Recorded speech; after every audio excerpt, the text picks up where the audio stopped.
Hello बच्चों, स्वागत है आप सभी का आपके अपने YouTube channel Galaxy of education पर। आज की इस वीडियो में हम सभी क्लास 10th की मैथ स्टार्ट कर रहे हैं, जिसमें हम सभी इसका पहला चैप्टर वास्तविक संख्या यानी कि रियल नंबर्स को पढ़ेंगे। वैसे तो ये चैप्टर आप सभी क्लास 8 से पढ़ते आए हैं। क्लास 8 में आप सभी ने परिमेय संख्या के बारे में पढ़ा था और क्लास 9th में आप सभी ने संख्या पद्धति नाम का चैप्टर पढ़ा था, जिसमें आप सभी ने प्रकृति संख्याएं, पूर्ण संख्याएं, पूर्णांक संख्याएं, परिमेय और अपरिमेय संख्या के बारे में पढ़ा था। स्पेशली इस वीडियो में हम सभी क्लास 10th की मैथ स्टार्ट कर रहे हैं, तो इसमें हम सभी पहले यूक्लिड विभाजन प्रमेयिका के बारे में पढ़ेंगे।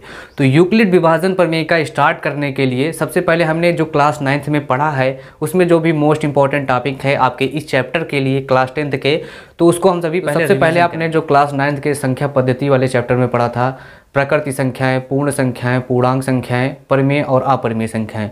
तो इन संख्याओं के बारे में हम सभी हल्का सा रिवीजन करेंगे और उसके बाद आप सभी के जो क्लास 10th का टॉपिक है यूक्लिड विभाजन प्रमेय का, उसकी ओर चलेंगे। तो सबसे पहले है आप सभी का प्रकृति संख्याएं, जिसे इंग्लिश में नेचुरल नंबर्स के नाम से जाना जाता है और इसे n से प्रदर्शित करते हैं। तो प्रकृति संख्याएं होती क्या हैं? तो प्रकृति संख्याएं वे संख्याएं होती हैं जैसे कि आप सभी कोई भी वस्तु को गिनने के लिए प्रयोग करते हैं। जैसे यहाँ पर हमारे हाथ में 4 मार्कर्स हैं, तो इसको हम सभी ये जैसे एक मार्कर हो गया 1, 2, 3 और 4। तो किसी भी संख्या को या किसी भी वस्तु को गिनने के लिए जो भी संख्याएं प्रयोग की जाती हैं उन्हें हम सभी प्रकृति संख्याएं या नेचुरल नंबर्स बोलते हैं। इसके अंतर्गत आप सभी की 1, 2, 3, 4 और इस प्रकार से यह अनंत तक चलता जाता है। ऐसी संख्याएं आती हैं जो कि आप सभी की प्रकृति संख्याएं होती हैं। प्रकृति संख्याओं के बाद आप सभी का बात आता है पूर्ण संख्या के बारे में। तो पूर्ण संख्या को इंग्लिश में होल नंबर्स कहा जाता है और इसे हम सभी W से प्रदर्शित करते हैं। तो प्रकृति संख्या के बाद में हम सभी को जानना जरूरी है, क्योंकि पूर्ण संख्या में जैसे हम सभी अब 1 से गिन रहे हैं और हमारे पास एक और संख्या की कमी हुई जो थी आप सभी की 0। तो 0 को जब प्रकृति संख्या में मिला दिया जाता है तो वहाँ पर पूर्ण संख्या का निर्माण हो जाता है। यानी कि यहाँ पर 0, 1, 2, 3, 4 और इसी प्रकार ये अनंत तक चलता जाएगा। तो जो पूर्ण संख्याएं होती हैं वह 0 से शुरू होती हैं और अनंत तक जाती हैं। प्रकृति संख्याएं जिसे आप सभी नेचुरल नंबर्स कहते हैं या 1 से शुरू होती है और अनंत तक जाती है। इन दोनों संख्याओं की यानी कि जब ये दोनों संख्याएं आप सभी को ज्ञात हो गई तो इसके बाद आप सभी को पूर्णांक संख्या का ज्ञान, यानी कि आप सभी को कुछ निगेटिव संख्याएं जिनकी आप सभी को ज़रूरत पड़ी आपके आने वाले जीवन में, तो आप सभी उन निगेटिव संख्याओं के बारे में आप सभी ने सोचा और आप सभी ने पूर्णांक संख्या का विकास किया। पूर्णांक संख्या जिसे हम सभी इंटीजर नंबर कहते हैं। तो जो पूर्ण संख्या थी इसी को हमने इसमें लिया। जैसे पूर्ण संख्या थी इसे 0 से स्टार्ट होती थी, तो 0, 1, 2, 3, 4 और ये डैश करके यहाँ पर अनंत तक जाती है। तो इसमें हमको कुछ निगेटिव संख्याएं की भी ज़रूरत पड़ी, जिसमें हमने -1 है ना, आपका -2, -3 और इसी प्रकार ये डैश करके अनंत तक। तो पूर्णांक संख्या में क्या हुआ, हमने यहाँ पर माइनस वाले अंक जो थे उनको भी ले लिया। तो यहाँ पर आप सभी की पूर्णांक संख्या जिसे इंटीजर्स नंबर कहा जाता है वह भी पूर्ण हो गई। अब इन संख्याओं की उपस्थिति होने के बाद जैसे कि आप सभी को फिर उन संख्याओं के बारे में जानना जरूरी हो गया। जैसे आप सभी के पास कोई भी चीज़ आधी है तो आप सभी उसको कैसे बांटेंगे, तो उसको बांटने के लिए हमने परिमेय संख्या को डिवाइड यानी कि परिमेय संख्या का निर्माण किया। जैसे परिमेय संख्याएं क्या होती हैं, ऐसी संख्याएं जो P/Q के रूप में लिखी जाती हैं। किसके रूप फॉर्म में? P/Q के फॉर्म में लिखी जाती हैं। यहाँ पर जो आपका P होगा ये इसे P/Q के रूप में लिखा जाएगा। जहाँ पर आप सभी का जो P होगा या भी क्या होगा, पूर्णांक होना चाहिए। क्या होना चाहिए?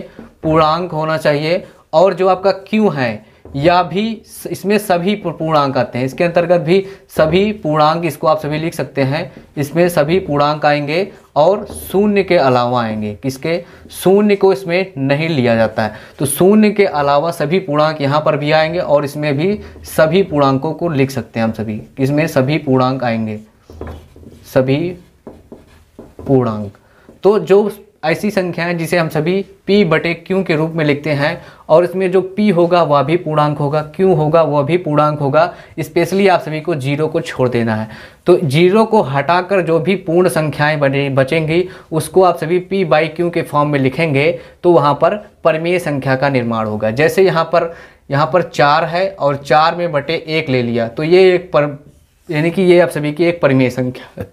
फिर इसके बाद आप सभी का बात आता है अपरिमेय संख्या, जिसे हम सभी इरेशनल नंबर कहते हैं। उसे क्यू कॉम्प्लेक्स से प्रदर्शित किया जाता है, क्यू के ऊपर हल्का सा डैश। तो अपरिमेय संख्याएं क्या होती हैं? ऐसी संख्याएं जिसे हम सभी पी बटे क्यू के रूप में नहीं लिख सकते, पी बाई क्यू के फॉर्म में नहीं लिखा जा सकता इन संख्याओं को। तो इसके अंतर्गत कौन कौन सी संख्याएं आती हैं? तो इसके अंतर्गत आप सभी की संख्याएं होती हैं, जैसे √2 है, √3 है। तो ये सभी जो संख्याएं हैं, ये सभी संख्याएं आपकी आती हैं अपरिमेय संख्याओं के अंतर्गत। तो आशा करते हैं आप सभी को ये जो टॉपिक था वो समझ में आया होगा। अपरिमेय संख्याओं में जैसे अब कुछ बच्चों के मन में टॉपिक में इसमें डिस्कस आता है कि हम सभी 2 के नीचे 1 उतार कर इसको हम सभी परिमेय संख्या बना सकते हैं, या भी पी बाई क्यू के फॉर्म में बन गया है। लेकिन यहाँ पर आप सभी को ध्यान देना है, 2 जो है यहाँ पर यह एक पूर्णांक नहीं है। क्या है? ये पूर्णांक नहीं है, और परिमेय संख्या होने के लिए इसको भी पूर्णांक होना चाहिए और इसको भी पूर्णांक होना चाहिए। तो यहाँ पर इसीलिए जो आपका √2 है यह एक अपरिमेय संख्या होती है। और अब चलते हैं आप सभी का जो क्लास 10th का टॉपिक है यूक्लिड विभाजन प्रमेयिका, उसकी ओर। साथियों, अब हम सभी पढ़ेंगे यूक्लिड विभाजन प्रमेयिका। तो यूक्लिड विभाजन प्रमेयिका को लेकर बहुत से बच्चों के मन में ऐसा ख्याल आता है कि जैसे ये बहुत बड़ा हौवा है। तो ये बहुत बड़ा हौवा नहीं है, ये आप सभी ने जो भाग पढ़ा है अभी तक वही आप सभी को यूक्लिड विभाजन प्रमेयिका है। जो आप सभी को कक्षा 4-5 में भाग को चेक करने की विधि बढ़ाई गई थी, वही आप सभी की यूक्लिड विभाजन प्रमेयिका है। ये आप सभी को अभी आपके अपने वीडियो को जब आप सभी आगे देखेंगे तो आप सभी को समझ में आ जाएगा कि कैसे यूक्लिड विभाजन प्रमेयिका वही है जो आपने भाग को चेक करने के लिए प्रयोग किया था। जैसे हम सभी अभी भाग देते हैं, जैसे हमें 7 है एक संख्या और 5 है, तो अगर हम 5 को 7 से भाग यानी कि 7 को 5 से भाग देते हैं तो हम सभी इसको ले जाते हैं 5 × 9 = 5, है ना। तो यहाँ पर आपका शेषफल 2 आ गया। तो आप सभी ने एक फार्मूला पढ़ा था जब आप छोटे थे, तो आप सभी ने एक फार्मूला पढ़ा था। क्या पढ़ा था? भाज्य बराबर पढ़ा था आपने, भाजक गुणे भागफल प्लस का शेषफल। ये आप सभी ने फार्मूला, इसको आप सभी ने पढ़ रखा है, और यही है आप सभी की यूक्लिड विभाजन प्रमेयिका। जो आपने फार्मूला पढ़ा था भाज्य बराबर भाजक गुणे भागफल प्लस शेषफल, यही है आप सभी की यूक्लिड विभाजन प्रमेयिका। बस यहाँ पर आप सभी का जो कथन है वो थोड़ा सा डिफरेंट लिखा हुआ है बुक में। तो यहाँ पर देखिए आप सभी का जो है, ये है आप सभी का भाजक। क्या है? ये है आप सभी का भाजक जो आपने भाग दिया है, ये आप सभी का भाजक है। ये जो लिखा है 7, ये है आप सभी का भाज्य। क्या है? ये है आप सभी का भाज्य, है ना। ये आपका जो 1 आया है ये है आप सभी का भागफल। क्या है? भागफल। और यहाँ पर आप सभी का जो शेषफल निकल कर आया था, इसे जो कि आपके यहाँ पर 2 आया है। क्या है? ये शेषफल। तो इसको आप सभी किस प्रकार लिख सकते हैं? जो ये 7 है, इसको आप सभी यूक्लिड विभाजन प्रमेयिका में आप सभी को 7 को ऐसे भी रिप्रेजेंट किया जाता है कि 7 को 5 × 1 यानी कि भाजक गुणे भागफल प्लस शेषफल।